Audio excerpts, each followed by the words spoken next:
Ambassador Krel-Nine adjusted his breathing apparatus for the third time in 10 minutes. The recycled air in the grand chamber tasted of fear, desperation, and what could only be described as collective stupidity. His 6 eyes swept across the assembled delegates, each species more convinced of their own superiority than the last. Order! Order! Chancellor Yithmore's voice boomed through the translation matrices, though his actual vocal cords produced something that sounded like a dying vacuum cleaner having an argument with a broken synthesizer. We are here to discuss Resolution 4, Alpha 7-7-9, the human problem. Krel-Nine's mandibles clicked in what his species considered polite amusement. Oh, how deliciously naive they all were. 347 civilizations, each convinced they understood the galaxy's newest inhabitants. Each one spectacularly, catastrophically wrong. Vorthan delegate rose first, his purple skin rippling with indignation. Honor colleagues, these humans have been in space for barely 200 of their planetary cycles. They lack the wisdom, the experience, the sheer evolutionary sophistication to join our ranks. Why? My own species has been traveling between stars since before their planet had proper oxygen levels. Murmurs of agreement rippled through the chamber. Krel-Nine resisted the urge to laugh out loud. The Vorthans, who had taken 6,000 years to develop faster-than-light travel. The same Vorthans whose greatest military achievement was accidentally conquering their own moon. Furthermore, the Vorthan continued, his voice rising to what Krel-Nine assumed was supposed to be dramatic emphasis. Their technological development follows no logical pattern. They went from wooden sailing ships to nuclear weapons in less than 500 years. This is clearly a species prone to dangerous instability. More nods, more agreement. Krel-Nine wondered if anyone in this chamber had actually bothered to study human military history beyond the surface-level reports their intelligence services provided. Probably not. Why bother with details when prejudice was so much more convenient?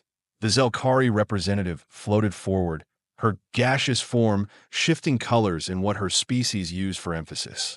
If I may add to my colleagues' astute observations, these humans also display troubling signs of individualism.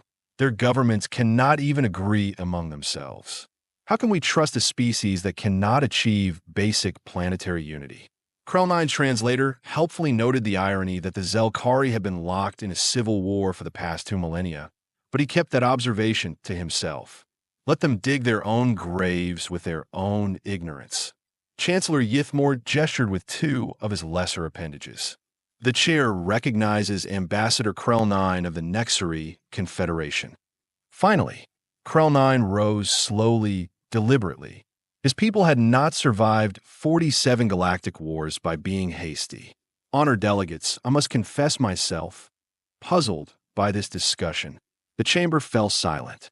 The Nexari rarely spoke during Senate sessions, but when they did, others listened. Mostly because the Nexari had a habit of being correct about things that mattered. You speak of the humans as if they are children playing with toys they do not understand. Yet in the brief time since first contact, they have established trade relationships with 63 different species, negotiated 17 separate peace treaties, and somehow managed to end 3 separate border conflicts that have been raging for centuries before they even knew we existed. Krel-Nine paused, letting his words sink in. The silence stretched uncomfortably. But please, continue with your deliberations. Do not let facts interfere with your decision-making process. The Altarian delegate practically vibrated with offense. Facts? Ambassador Krel-Nine, the facts clearly show that humans are dangerously unpredictable. Their response to our initial contact protocols was to send us mathematical equations, musical compositions, and something called recipes for baked goods. What civilized species responds to first contact with instructions for creating food? Perhaps, Krel-Nine replied mildly. A species that understands that meaningful relationships require more than formal protocols and ritual posturing. The Altarian's crest flared bright orange. Ritual posturing? We have maintained galactic peace for over 3,000 years through proper diplomatic channels and established procedures. Galactic peace. Krel-Nine's mandibles clicked again, more pronounced this time. Is that what we are calling the current state of affairs? 3 active territorial disputes, 2 trade wars, 17 different species refusing to communicate with each other, and the ongoing enthusiasm between the Corvani and the Thesek that has resulted in 14 different mining colonies being reduced to radioactive debris. Uncomfortable shifting throughout the chamber. Nobody liked being reminded of their failures.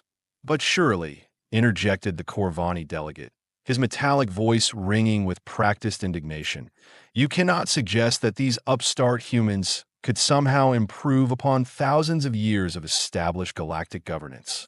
Krel-Nine tilted his head in a gesture his species used to indicate patient explanation to the particularly slow-witted. I suggest nothing.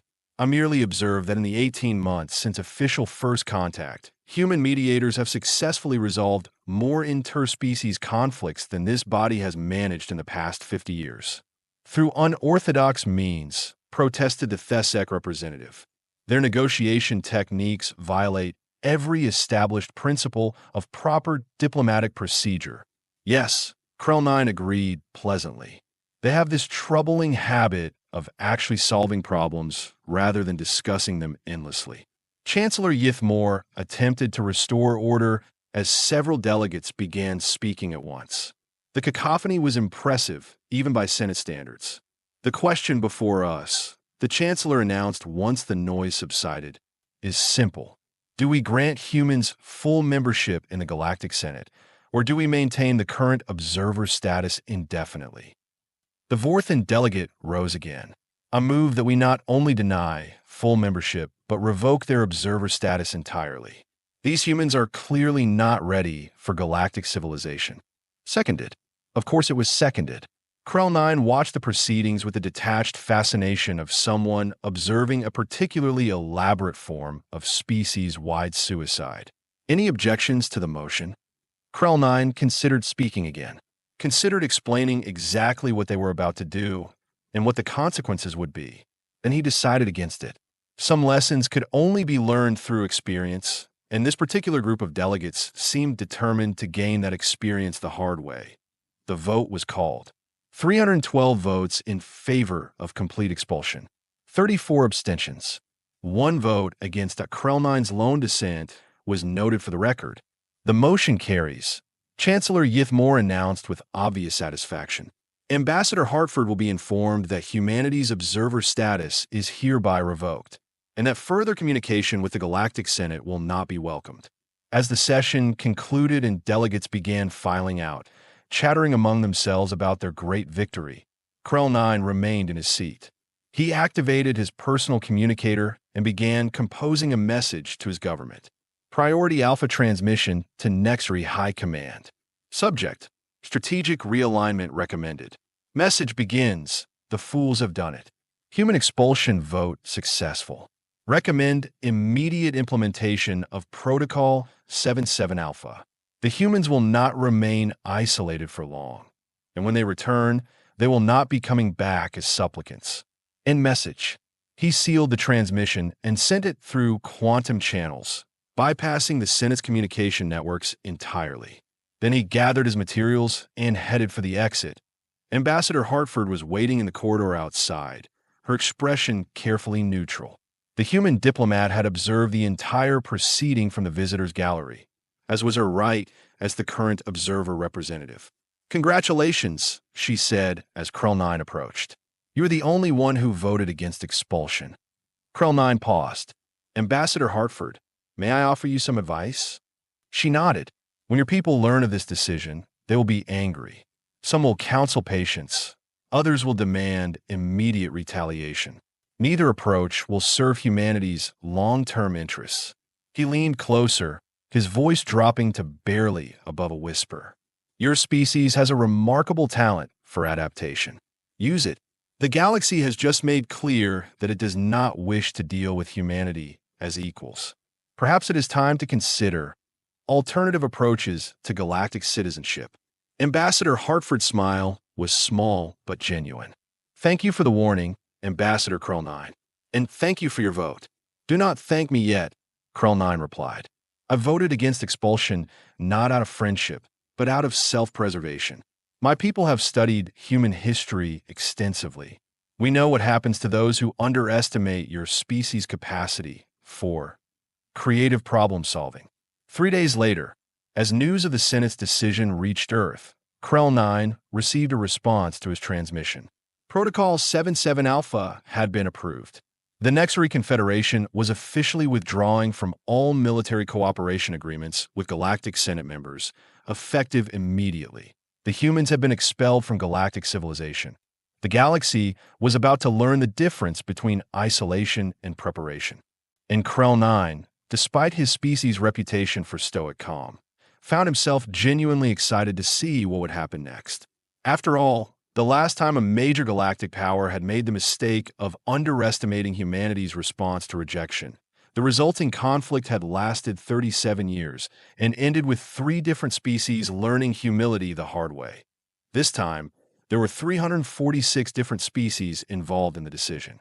The mathematics alone were going to be fascinating. 0.6 months after the expulsion vote, Admiral Thane Briggs stood on the bridge of the UES Defiance, watching the last of the human evacuation ships clear the Proxima station perimeter. The massive orbital facility had been humanity's first major foothold in galactic civilization. Now it was being abandoned, left to whatever species wanted to claim the empty shells. "All civilian vessels have reached minimum safe distance," Admiral reported Captain Lisa Park from her position at the tactical station. "We are clear to begin Phase 1. Briggs nodded, his weathered face showing no emotion. 40 years of military service had taught him the value of controlled patience. Today, that patience was about to pay dividends that would reshape galactic politics for the next millennium. "Communications. Open a channel to all Galactic Senate monitoring stations in this sector." "Channel open, sir." Briggs stepped forward, his hands clasped behind his back. "This is Admiral Thane Briggs of the United Earth Space Command. As per Resolution 4, Alpha 7-7-9, humanity is hereby complying with the Galactic Senate's decision to terminate all diplomatic relations. Proxima Station is being vacated as requested."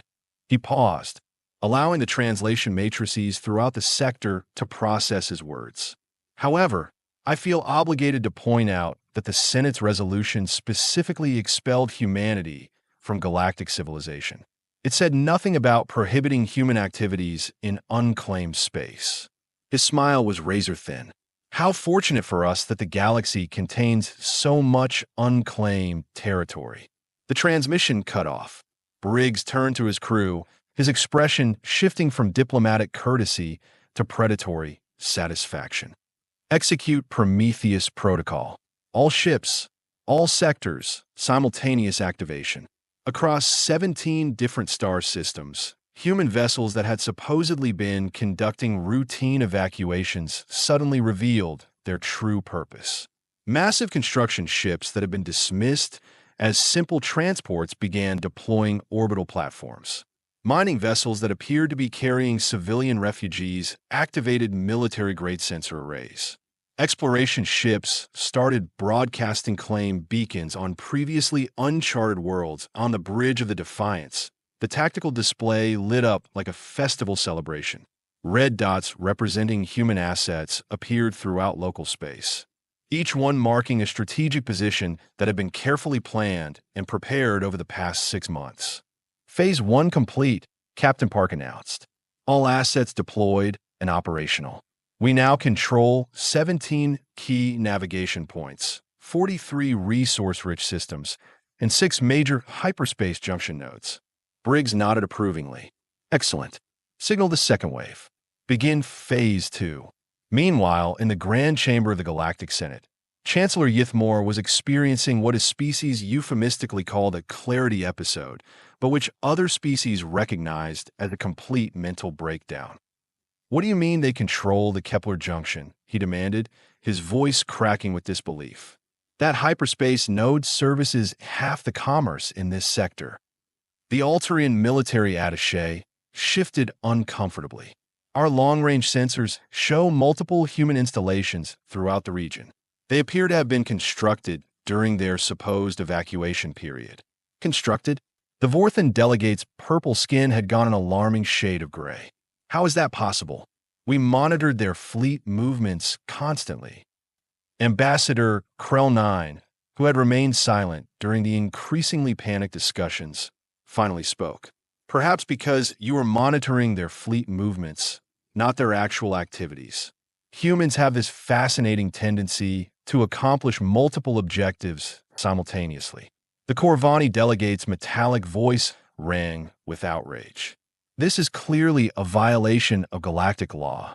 They cannot simply claim territory without proper authorization. Authorization from whom? Krel-Nine asked mildly. You expelled them from the only body with authority to grant such authorization. By your own vote, they are no longer subject to Galactic Senate jurisdiction. Silence that followed was deafening. Furthermore, Krel-Nine continued, I have reviewed the relevant statutes. The territory they have claimed was indeed unclaimed by any Senate member species. Their actions, while strategically brilliant, are entirely legal under existing galactic law. Chancellor Yithmore's breathing apparatus wheezed frantically. Legal or not, this cannot be permitted to stand. They are disrupting established trade routes, controlling strategic resources, blocking access to what? Krel-Nine interrupted. To space that belonged to no one 6 months ago. You cannot simultaneously expel a species from civilization and then complain when they establish their own civilization in previously empty space. The emergency session continued for hours, growing more heated and more pointless with each passing moment. Outside the Grand Chamber, reports continued flooding in, human installations appearing throughout the outer spiral arms. New colonies being established on worlds that galactic surveys had deemed uninhabitable. Trade agreements being signed with non-Senate species who had been ignored by mainstream galactic civilization. 3 weeks later, the situation had evolved from crisis to catastrophe. The Thesek ambassador stood before the emergency assembly, her usual composure replaced by barely controlled panic. Honored colleagues, I regret to inform you that the humans have established what they call the Terran Independent Territories. They have signed formal alliance agreements with 47 non-Senate species, created their own interstellar currency, and established independent trade networks that bypass Senate-controlled space entirely. She paused, her next words coming with obvious difficulty. Our economic analysts estimate that Senate-controlled commerce has decreased by 38% in the past month alone.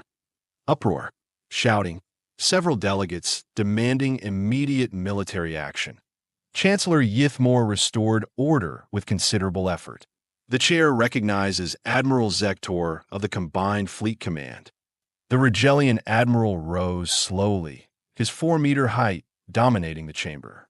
Honored delegates, I have been asked to assess the military feasibility of forcing human compliance with Senate authority. He activated a holographic display showing the current distribution of human assets throughout the galaxy. The red markers seemed to be everywhere, forming a complex web that stretched across hundreds of light years. My assessment is simple. Any military action against human installations would require simultaneous attacks across multiple sectors, involving the combined fleets of at least 60 Senate member species, and would likely result in casualties numbering in the millions. The chamber fell silent. Furthermore, Admiral Zektor continued, human defensive capabilities appear to be significantly more advanced than our intelligence estimates suggested.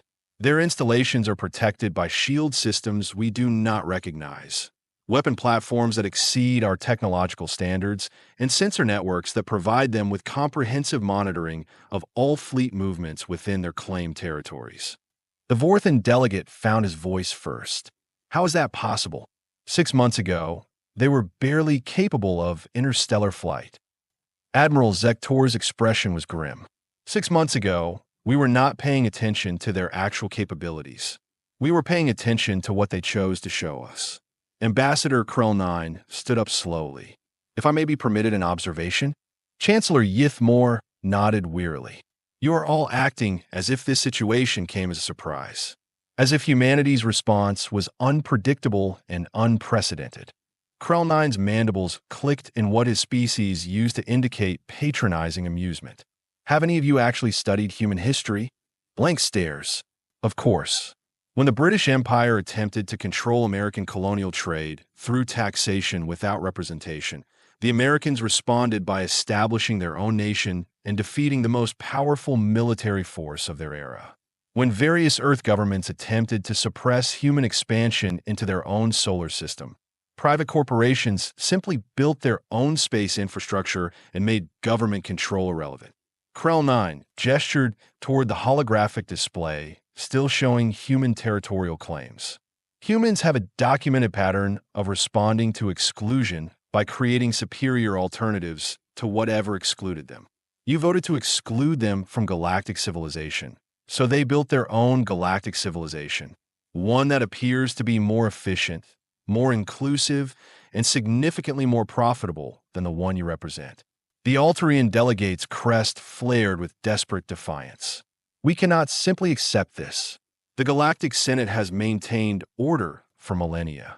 We cannot allow a single upstart species to undermine everything we have built.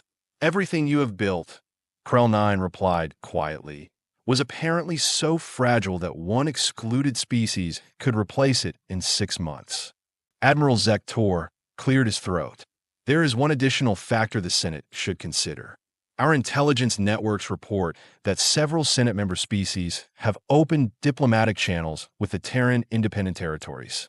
Preliminary negotiations for potential defection from Senate membership appear to be underway. Chaos. Complete, absolute chaos. Delegates shouting accusations, demanding investigations, calling for immediate military intervention that everyone knew was impossible. Chancellor Yithmore pounded his ceremonial gavel repeatedly, eventually restoring something resembling order. The chair will entertain motions for addressing this crisis. The Vorthan delegate stood first. I move that we immediately rescind Resolution 4, Alpha 7-7-9, and offer humanity full Senate membership with complete restoration of all previous privileges. Seconded. Enthusiastically seconded by dozens of delegates who had voted for expulsion 6 months earlier. Any objections? Ambassador Krel-Nine rose one final time. I object, not to the motion itself, but to the assumption that humanity would accept such an offer. What do you mean? Chancellor Yithmore asked. I mean that 6 months ago, you offered them junior partnership in a declining interstellar bureaucracy. Today, you are asking them to abandon a rapidly growing galactic civilization that they control completely in order to return to junior partnership in a declining interstellar bureaucracy. Krel-Nine's mandibles clicked with genuine amusement. What possible incentive could they have to accept such an arrangement? The question hung in the air, unanswered and unanswerable. The vote was held anyway. The motion to restore human Senate membership passed unanimously. The response from the Terran Independent Territories arrived 3 days later. Ambassador Hartford's message was brief, polite, and absolutely devastating. The Terran Independent Territories acknowledges the Galactic Senate's generous offer. However, we must respectfully decline. We have found our current arrangements to be entirely satisfactory. We wish the Senate well in all future endeavors. 6 months after that, the Galactic Senate voted to dissolve itself. 43 member species had defected to join the Terran Independent Territories. The remaining species had formed smaller regional alliances that were more responsive to their actual needs. Ambassador Krel-Nine, now serving as the Nextry representative to the Terran Council, often reflected on the irony. The Galactic Senate had voted against Earth because they believed humans were not ready for galactic civilization. They had been absolutely correct. Humans were not ready for galactic civilization as it existed. So, they had built a better 1.5 years after the Senate's dissolution. Ambassador Krel-Nine found himself standing in the observation deck of Terra Prime, humanity's new capital station. The massive structure orbited no planet, positioned instead at the gravitational center of the Kepler junction, where 7 major hyperspace routes converged. Through the transparent aluminum windows, he could see the constant flow of ships from dozens of different species, all conducting business under the Terran flag. Impressive, is it not? Krel-Nine turned to find Director Morgan Webb approaching, her footsteps silent on the deck plating. The human woman had aged considerably since their first meeting, but her eyes held the same sharp intelligence that had made her one of Earth's most effective diplomats. Director Webb, I confess, when I warned Ambassador Hartford about your species' capacity for creative problem-solving, I may have understated the case. Webb laughed, a sound that still struck Krel-Nine as remarkably pleasant for a species that had evolved from predators. You gave us excellent advice, actually. Alternative approaches to galactic citizenship. We took that suggestion quite seriously. She gestured toward the bustling traffic outside. 317 member species now. 14 different galactic regions represented. Trade volume has increased by 400% compared to the old Senate's peak years. Her smile turned slightly predatory. And we accomplished it all without a single vote to exclude anyone. Krel-Nine's mandibles clicked appreciatively. The irony has not escaped me.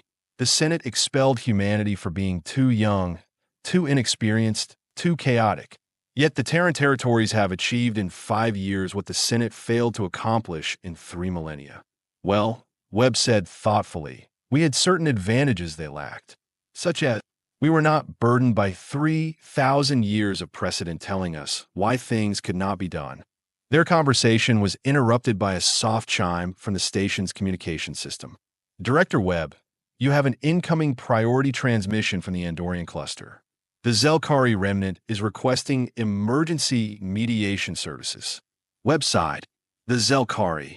They were among the loudest voices calling for our expulsion, if I recall correctly. Indeed, Krel-Nine confirmed. Ambassador Velthara was particularly eloquent about humanity's dangerous individualism and lack of proper unity. And now they are facing a civil war that has lasted 6 years, with no end in sight. Webb activated her personal communicator. Patch them through to Conference Room 7. I will be there shortly. She turned back to Krel-Nine. Would you care to observe? Professional curiosity? Krel-Nine found himself genuinely intrigued. I will be honored. Conference Room 7 was a marvel of human engineering psychology. The lighting could be adjusted for the visual preferences of any known species. The atmospheric composition could be modified in real time. The furniture adapted automatically to accommodate everything from the Rigelians' 4-meter height to the Corvanis' metallic exoskeletons. Ambassador Velthara appeared via holographic projection, her gaseous form shifting colors and patterns that Krel-Nine recognized as extreme distress. Beside her, another Zelkari maintained the deep blue coloration that indicated resignation to fate. Director Webb, Velthara began, her voice carrying the harmonic overtones of her species' emotional spectrum. We, the Zelkari Provisional Government, formally requests Terran mediation in our current internal conflict. Webb's expression remained professionally neutral. I see. And what makes you believe that the Terran Territories would be interested in involving themselves in Zelkari internal affairs? The question hung in the air like a challenge. Krel-Nine watched with fascination as Velthara's color patterns shifted through several different emotional states before settling on what appeared to be humility. Because, she said finally, you are the only major power that has successfully mediated similar conflicts. The Corvani Thesek mining disputes, the Alterian succession crisis, the Vorthan trade war. She paused. And because you have never demanded territorial concessions or resource rights in exchange for your assistance. Webb leaned back in her chair. Ambassador Velthara, do you recall our last conversation? It was approximately 5 years ago in the Galactic Senate chamber. Velthara's colors shifted to what Krel-Nine recognized as acute embarrassment. Yes, I remember. You stated, and I quote from the official transcripts, that humanity's individualistic nature made us inherently untrustworthy. You suggested that our inability to achieve planetary unity disqualified us from participating in galactic governance. Webb's tone remained conversational, but there was steel beneath the politeness. You voted to expel us from galactic civilization entirely. I was mistaken. Mistaken. Webb repeated the word as if tasting it.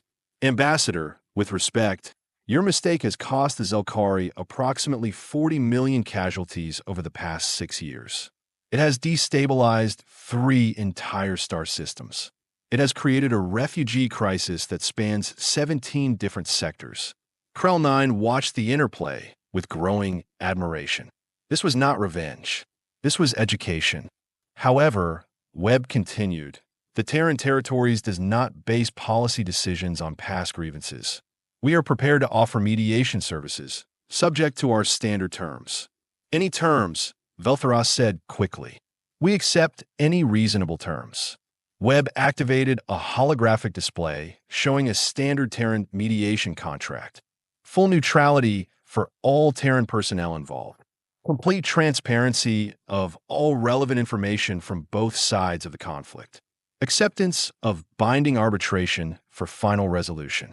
And most importantly, both sides must genuinely commit to finding a solution rather than simply winning. Agreed, Velthara said immediately. Excellent. I will assign Mediator Jackson Ross to your case. He has extensive experience with atmospheric species conflicts, and his success rate is 92%. Webb paused. There is one additional requirement, however. Anything. The mediation sessions will be conducted here on Terra Prime. Both sides will need to send representative delegations for face-to-face negotiations. Velthara's colors shifted to surprise. Here, in Terran space, is that a problem? Webb asked mildly. No problem at all. We accept. After the transmission ended, Krel-Nine found himself studying Webb with renewed respect. That was masterfully handled. You offered them exactly what they needed while ensuring they understood the cost of their previous decisions. Webb smiled. The cost. Ambassador Krel-Nine, there is no cost. We charge nothing for mediation services. I was not referring to monetary cost. I know. Webb stood and moved to the window, gazing out at the constant flow of interstellar traffic. The real cost was their pride. The Zelkari voted to exclude us because they believed we were inferior. Now they're forced to come to us as supplicants, asking for help with a problem they created through their own arrogance. And you will help them anyway. Of course we will help them. That is what civilized species do for each other. Webb turned back to Krel-Nine. But we will help them in our space, on our terms, using our methods. They will see firsthand what they rejected 5 years ago. Krel-Nine's mandibles clicked with appreciation. And when they return to their own space, they will carry that knowledge with them, along with detailed reports about Terran capabilities, Terran efficiency, and Terran willingness to assist other species without demanding tribute or territory in return. Webb's smile was satisfied.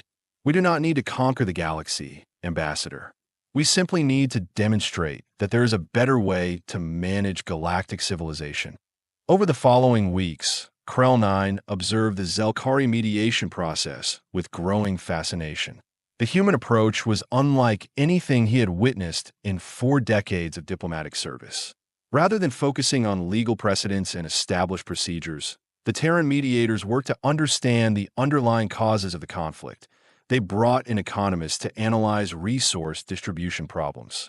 They consulted with sociologists who specialized in atmospheric species social structures. They even included Zelkari historians to provide context for cultural grievances that dated back centuries.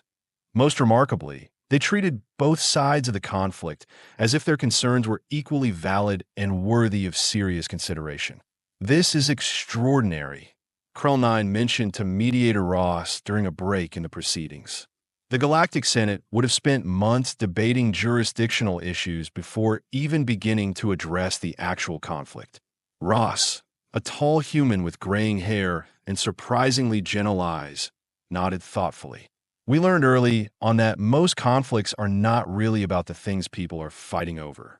They're about the things people are not talking about. Explain. The Zelkari are not really fighting about mining rights or territorial boundaries. They are fighting about whether their species can adapt to a changing galaxy without losing their cultural identity. Ross gestured toward the conference room where negotiations were continuing. Once we address that underlying fear, the surface issues become much easier to resolve. 3 weeks later, the Zelkari Accords were signed in a ceremony that drew representatives from 47 different species. The agreement not only ended the 6-year civil war, but established a new framework for Zelkari governance that balanced traditional cultural values with the practical requirements of interstellar civilization. Ambassador Velthara approached Webb after the signing ceremony, her color patterns cycling through what Krel-Nine recognized as profound gratitude mixed with lingering shame. Director Webb, I owe you an apology that is long overdue. Webb shook her head. Ambassador, the past is the past. What matters now is building a better future. Nevertheless, I was wrong about your species. Profoundly, catastrophically wrong. Velthara's colors shifted to deep blue sincerity. The Zelkari Confederacy would like to formally apply for membership in the Terran Independent Territories. Webb smiled. We would be honored to consider your application. Though I should mention that membership requires a unanimous vote from all current member species, including the species that voted for our original expulsion from the Senate. Including them, we have learned that lasting peace requires forgiveness, not just from those who were wronged, but from those who did the wronging. As the ceremony concluded and the various delegations prepared to depart, Krel-Nine found himself reflecting on the extraordinary transformation he had witnessed. 5 years ago, the Galactic Senate had dismissed humanity as too young, too chaotic, too dangerous for civilized society. Today, that same humanity was teaching the galaxy what civilization actually meant. The irony was delicious. The Senate had expelled Earth's children because they feared human unpredictability. They had been right to fear it. They had simply failed to understand that unpredictability, properly channeled, was not chaos, that it was evolution, and the galaxy would never be the same.